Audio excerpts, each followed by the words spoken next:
Hello, welcome to another episode of Now Tell Us. At Now Tell Us is where we have guests come and tell us stories. They come and educate us, they come and uh, inspire us, and they give us some insight into things that we may not be having known before. And always we are having great guests. Like today, we have a great guest who is going to tell us about our pain being our potential. Ain't that interesting? Oh, yeah, sure. His name is Vin Infante, and he will be here shortly. But before he comes, I would like to remind you to please subscribe to our channels, whatever it is that you're watching or listening to us, whether it's live or recorded. Please subscribe and share with your friends. And we appreciate feedback. So if you ask a question on our show, we'll be glad to reply to. And if you comment, you could be lucky to be a part of our episode because we could bring it on here. And with that, I'm not going to take one more minute. I'm just going to go and meet Vin, and we are going with you. Yes, here we go.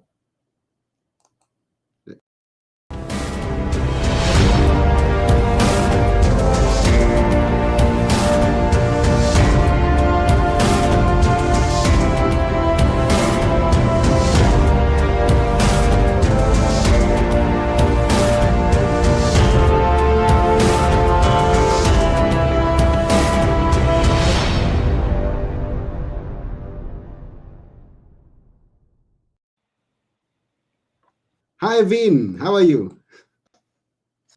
Hey, I'm great. How's your day? It's good. Good to see you. Thanks for having me. Yeah, welcome to Now Tell Us.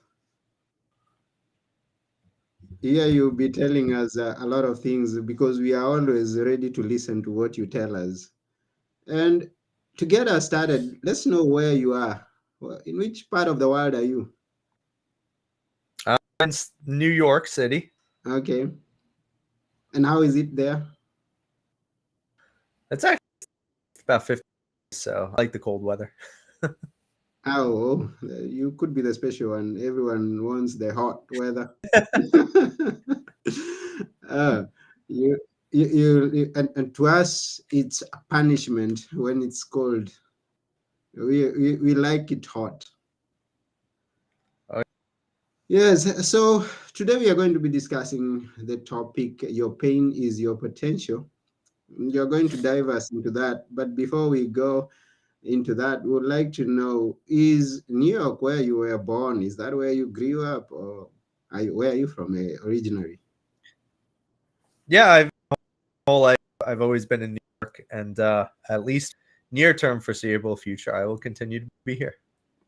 Oh, I guess, is it the cold that keeps you there or something else? It's like my family. I like being close to me, so I can't really imagine myself going too far away. Um, then I would miss out a lot. Yeah, family is everything. And yeah, is everything. They are the joys of life that you share together, the experiences as you're growing up and as you're working, you're doing everything. Family is everything. I agree with you. It's good to be close to them if it's possible. And then we come also to the part that we could be discussing on this episode, uh, the pain. Now, why do you say that pain is your potential? Your pain is your potential. Well, I've come to understand that whenever we're going through something that's causing us pain, it's challenging us in a certain way, challenging us to look at the situation we're experiencing and seeing how we could probably differently to get a different result. When we're in pain, it's because we are continuing to focus on the things that are bringing us down, as opposed to the side of it, which are probably solutions or opportunities that could elevate us in our lifestyle. So it's really about learning that when you're in, it's more a state of growth, right? Like you've heard of growing pains before. We've all heard that term. And Mhm. that's what we really want to start. We want to get out of pain into happiness or success. It's understanding that key point. Wonderful. And could this, I mean, whatever it is that you share with us here, could you have been through some of the experiences, like been in pain, and then you came out of it looking back and saying, oh, yeah, that was my potential and I've used it accordingly? I believe a good deal of my life was spent in pain, so I definitely know a piece of it. Most of my life, I had been, I didn't have friends. I struggled a lot with my depression and anxiety, had a lot of suicidal thoughts and these tendencies to really just be down. A lot of it was because I was in the state of victimhood where nothing was really my fault. It was because I was getting bullied. It's because I was getting, this life sucked. All these people sucked, and I wasn't able to take or find any responsibility. But even more so, I wasn't out of this pain that I was experiencing. So being able to understand this in a different light was one of the things that started to help me transform the way and started helping me transform the way I view myself and the way that I can actually gain more control. So there was a point, took many, but there's a certain point where I've come to understand when I was being bullied and all these things that I was going through, actually was I am who I am. Whole thing. It wasn't like I was getting bullied because I'm me. It's more so that I was getting because these kids were bullies. They had nothing to focus on, and I was part of that focus. Now there were many who have gone about trying to change the situation. I could have got tougher. I could have started working out. I could have tried taking fighting classes, left school. Like there were certain opportunities and ways that I could have got out of it, but because I was so focused on the painful experience, I wasn't able to see any of those things. And as I got older, I started learning always a way out of pain, that part of life. But suffering becomes a choice because suffering is when we there hyper focus on the thing that is bringing up in the immediate without coming to a solution or a transition to the way we. Hmm. Okay, yeah, we say, and now I'm going through some pain. This is an interesting one because our broadcast is not so clear. And maybe can we find a solution? Could you maybe close some of the windows or tabs that could be there because there is some Sure. interference with your sound to see if it's going to improve? Sure. Head out. Yeah, and as we do that, you said that you were bullied, and then you came to understand it was not specifically because of who you are. But I would ask, in what were the bullies bearing? Basing their bully, yeah, I mean, their habits on. Like they would say, you're short, you're fat, you're bright, or anything like that. What was it that they would focus on? Well, I mean, there was there was a little bit there was a little bit of things to focus on, right? One of them was I wasn't in very good shape. Another was that I was a little awkward kid. I didn't really know how to make friends. I wasn't very good at speaking or communicating with others. So they would kind of make these weird rumors about me because they didn't really know much about me. Um, there was so a few times where people would just me just because of the fact that I was a loner, right? Mm-hmm. With your friends, this that. There was high school kids are very creative. There's no make fun of me. That's what I found. Yeah, if there isn't, they will always find it. Always. Yeah, I've been there myself, been through high school, and the experiences that I got there, I can remember, and I know, and then we come out of high school, we go to college, or we go to jobs, and still the pains continue to follow us in one area. If it's not in one area, it's in another area. So, uh, and so many. If we start listing them down now. Are all the pains our potential, or which specific pains do you refer to when you say that my pain is my potential? I think for me, my pain that became my biggest potential was this when I was going through all of this agony in victim, right? When I was sitting Mm-hmm. there and I was blaming everyone and everything, the biggest potential I had was to utilize two things that I still do to this day, which was one, acceptance, which is just a complete and total understanding and acceptance of what your situation is, what it was, and what it will be. Like, this is what it is. Be honest about it. Don't make it better or worse. What's already happened, again, that's done. You can't change it. And then now taking extreme ownership, once you've accepted your past and your present, taking extreme ownership, moving forward, future. What's going to happen here, happen going forward. These are going to be things that are going to be in my control. Be actions that I can, after this, based on my thoughts, based on my feelings, based on my mindset, because these are the only things you can control. When you're feeling that life is out of control and pain, your potential is asking, how can you start taking ability to gain control, right?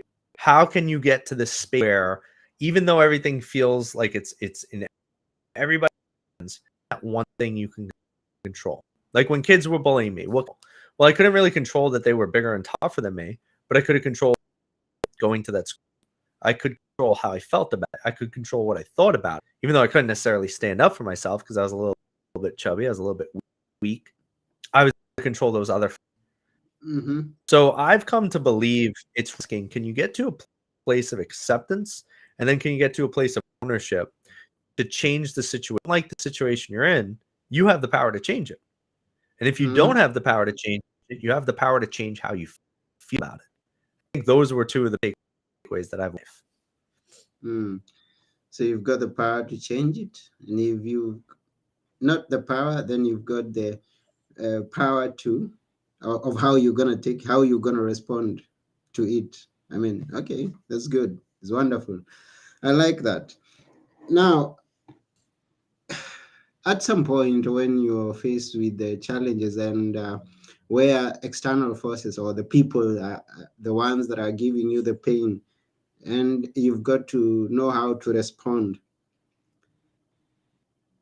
In what way do they respond? I mean, you respond, you make your response out there, and you communicate what you're feeling, or maybe you act in a way that is going to communicate something to the others. What is the most effective way to give feedback to the external influence, that those people who are bullying you, those people who are bringing in the pain? Well, it's interesting, right? Because of the times when people are causing you pain, they're really not aware of it. I've come to learn this through and through. I've worked with people over 13 years now, and I've come to learn that most of the time, maybe I had to give it a percentage. I don't actually know. This is an opinion, but if I had to give it a percentage, I would say like 92% of the time, people are not aware of how much pain they're causing you or hurting you. And so it's very difficult to be at somebody to see that point. Like funny enough, I attended a funeral for one of my classmates when I was about 25, and rough. He wasn't. In the back of the room were a whole bunch of the kids that used to bully me, and I want them to a degree because they were how awesome it was. They were like, "Wasn't high school great?" And I was like, "No, it sucked. You guys made my life like I didn't." They're sitting there talking about how great it was going to the party, meeting the girls, and having all these friends and whatever. And so I said this, and what they said to me, Vin, we were just some high school kids. We were just messing around. We didn't mean anything by it. And in that moment, it blew my mind. Like, wow, that's crazy. Like, so many people just don't understand that what they're doing isn't great or isn't okay. So worth it, that conversation as you pose in the question, how do you tell somebody or how do you make them aware? You can just be honest with them. You could say, hey, I didn't like that thing. And it's very important to say, make this. I try. If you're wanting someone to change their behavior or change something they're doing, address the behavior as opposed to the person. Like, I had a problem with you. I wouldn't come and say, Anthony, I'm upset with you. I mean, I might, right? But you're going to get defensive because all the blame is on you. However, Anthony, you did this thing before, like this behavior, and I really didn't like that, like the way it made me feel. Mm-hmm. See, now we have something tangible we could work with. And I'm saying, Anthony, I'm not like disappointed with you. I'm disappointed with the behavior. Now can it be up to as a team work on this behavior as opposed to me versus you, me, and now I have to tell you and you have to defend yourself. Mm-hmm. So when we have something that's going on that people try to address the behavior you're not a fan of, as opposed to, and then also person's willing. Because a lot of the times, like getting bullied in high school, that question wouldn't really work, right? Like, how do you tell a bullying you? They're not going to stop. They want to bully you. That's why they're doing it, right? Mm-hmm. But Mm-hmm. I'd like to think now that we're adults, people are there's bullies in the world. And as an adult, you should be able to say, hey, I would like to have a conversation about this behavior that you exhibit. I noticed behavior. I felt a certain way about it. Can we talk about that? And can we see how we could work together as a team to resolve that issue or that situation? Mm-hmm. And if someone's receptive, great. If they're not, I think that gives a good, healthy indication that person is not really to working with you. And they're not really Mm-hmm. willing to understand you. And they're probably not going to respect your boundaries. And that might make question if you want to even continue relationship with. Mm.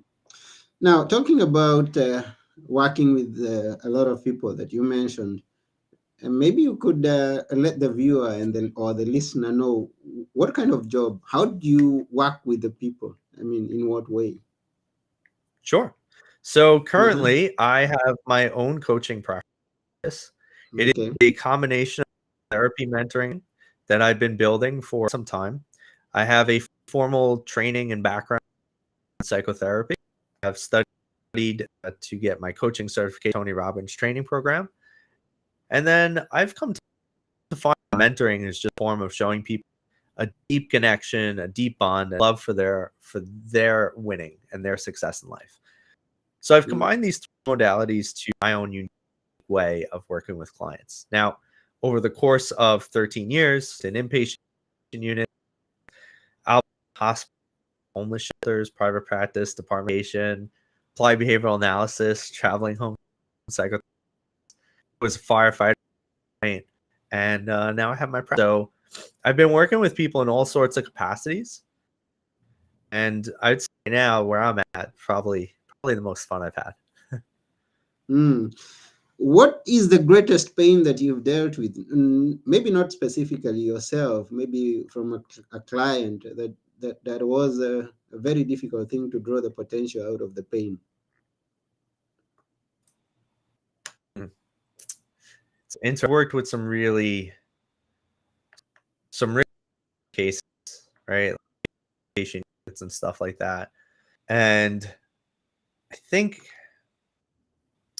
probably one of the situations that I had to deal with was I had these clients who were trying to get pregnant and they couldn't, right? So they were doing the fertilization where you stick the needle in your stomach every time. And they were in for a while. They got it and they were so happy. And then they found out it was twins. And then somewhere along the line, they actually lost them. Wow. And that was honestly pretty devastating even for me to hear. It's like, Mm-hmm. I don't care what anyone says, working with people, if you care, like you will feel a little bit something for your clients, right? Mm. And so getting the phone call to come to session because that happened. And I remember just kind of sitting there myself. I was just like, wow, like that even hurts. And people might wonder, like, how do you turn that into potential? Well, the I was going to beautiful thing ask. that they did. Yeah. Uh-huh. Well, the beautiful thing they did is they actually wound up naming their child, even though they didn't make it. They named their child, and they've created a legacy from it to honor Mm. their life. Mm-hmm. They built a business around it. They celebrate it. They celebrate there was a child or their son. They celebrate. They've made another way of living to elevate that life, though the life is no longer. And Mm-hmm. they've created this legacy and this love and this beauty for something that was seemingly here for such a short amount of time, but meant so much. That was so beautiful of them. I'm very happy art continues to travel with them in this world. Wow, I think that's beautiful. I come to think of it that if someone has gone through a pain and then he comes back to help those who are going through the same pain, now he's got some experience, he's got that feeling of it.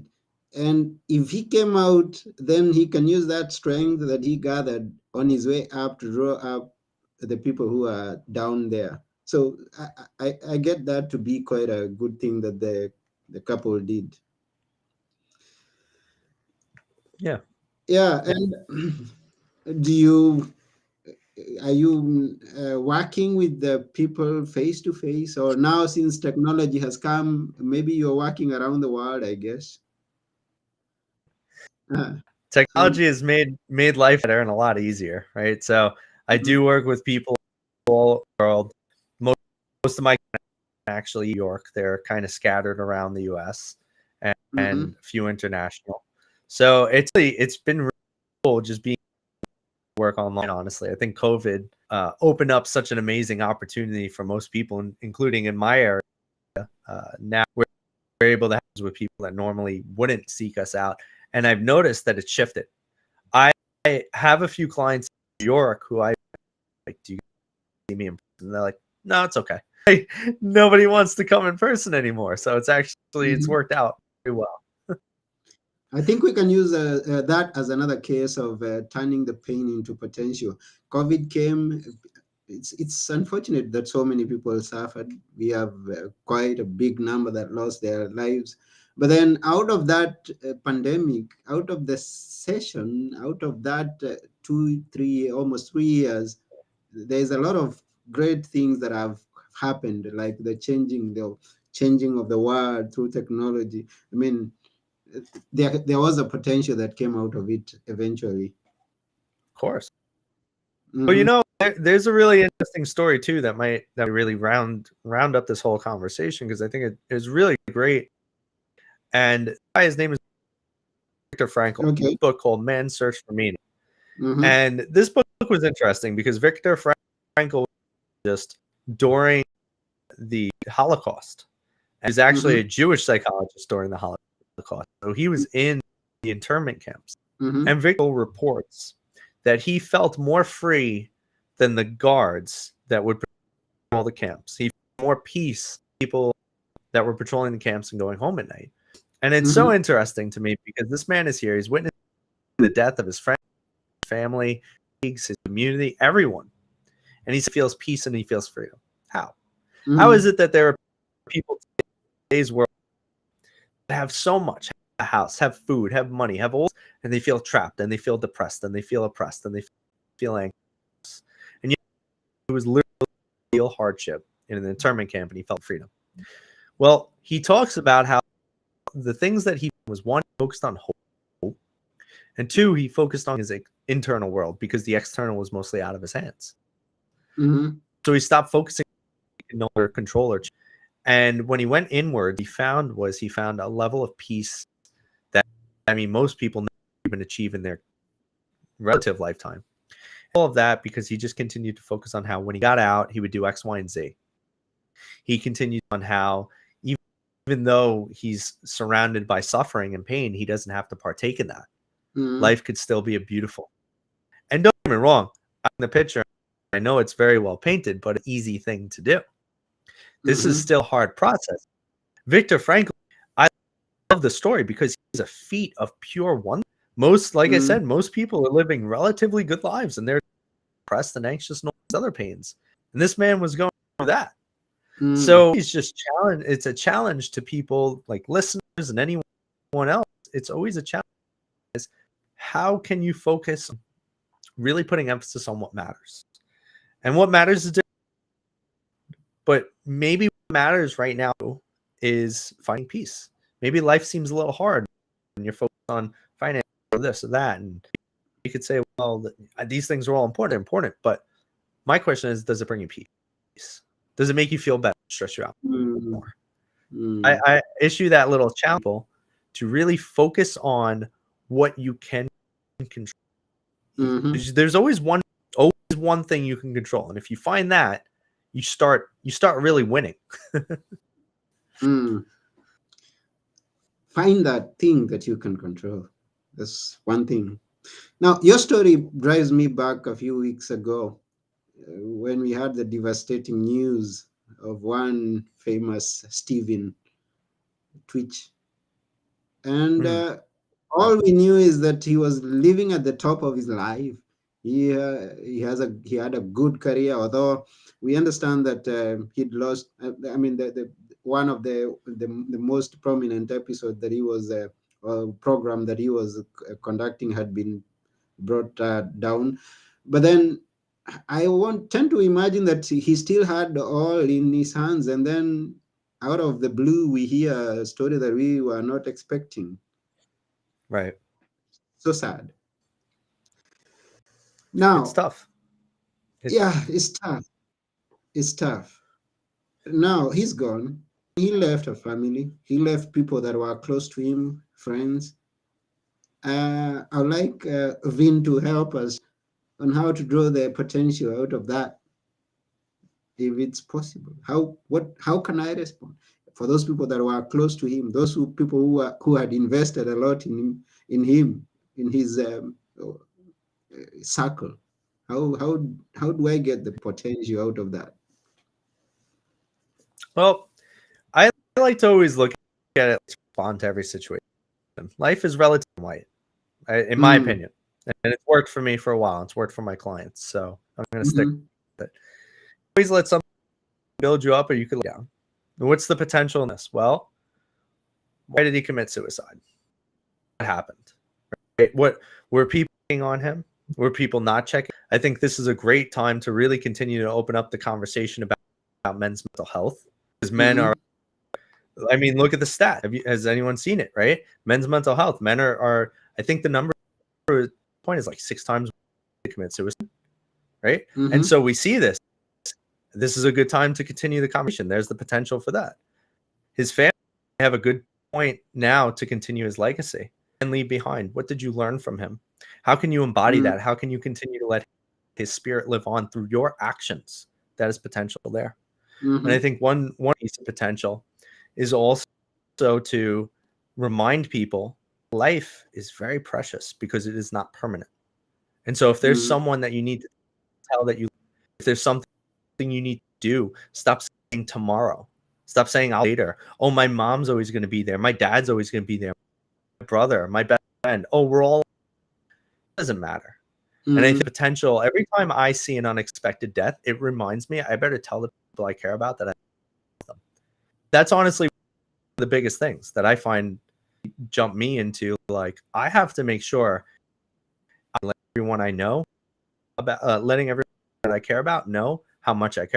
And don't get me wrong, not every day I'm sending out text messages like, I love you, I miss you. But mm, I'm going to be as much as a good friend, a good son, a good boyfriend, a good father, all of the roles that I'm up as. These are reminders to live powerfully in those, because you never know. mm, Hell, I mean, what if I was really, maybe I'll be, when I was younger, I had those thoughts, right? When I was 18, I had a lot of mm, those suicides. I always thought about it. And I was in the planning stage, but I always can't let my mom walk in and find me. Like, I just can't. How can I do that to her? mm, And let mother walk in on her child being dead on the floor. And so I never did. mm-hmm, So I think there's a lot of potential. As much pain as there is, I think there is a lot of potential. Maybe this is something that hopefully the big potential is continues the conversation men's mental health, because mm, it's nearly talked about enough. It's not well addressed, and it continues to be a problem. If things like happen, it's period. mm. Yeah, and just a reminder to anybody out there is that you reach out to those people that are in pain, but also reach out to those people that you see enjoying life, because some of the pain is not visible. You may not know what someone Yes. is going through, even though they are smiling, they are living life on the high scale. Just reach out to your friends, reach out to people, and find out what pain is going through them, and you could be the potential that they are waiting for to come out of that pain. So reach out. Yes. Good point. Yes, and also at this point, if you don't have a friend or if you don't have a family member that you can reach out to, it's a good time to follow up with Vin Infante because he's a coach. How can they reach you if people want to reach out to you? Sure. So I'm on every platform. You could find me on Instagram, TikTok, and it's just Vin Infante on all of those. You could also go to my website. It's vincentinfante.life. And, if you guys want to reach out, I offer a compliment where we could talk if there's any work to be done between the two of us, or you could just follow my social media. I post daily and you get a lot of content that inspires and helps you transform without even having to pay me. Mhm. Yeah, go follow up with Vince and Infante. Your name is a bit difficult, so forgive me for butchering it. It's so good. Write what is there or go to the description and click on the link and follow up with There you go. Vin Infante. Yes, I've been to his TikTok page. He's got some cute TikTok. I saw the kid clothing and calling calling back, and then My interesting. daughter. Okay, that's your daughter. She's beautiful, and people should go to your Thank TikTok you. and watch. So that's about it for today's episode. Our episode has been the pain, or your pain is your potential, with Vin Infante. We thank you, Vin, for being with us here. Thank you for having me on. Yeah, it's just about the time to go. But before we go, we always ask our guests to leave us with a few words that we should always remember. Which are they? Oof, the few words that people should always remember. I'm gonna pull out a quote from Marcus. It says, "Be strict with yourself and tolerant of others." I've lived my life this way, and quite frankly, achieved a lot because of that. But I've all hold space and keep my heart open for others because of that same quote. So I would encourage everyone to be strict with yourself and of others. Be strict with yourself and tolerant of others. Oh, yeah, that's a good one.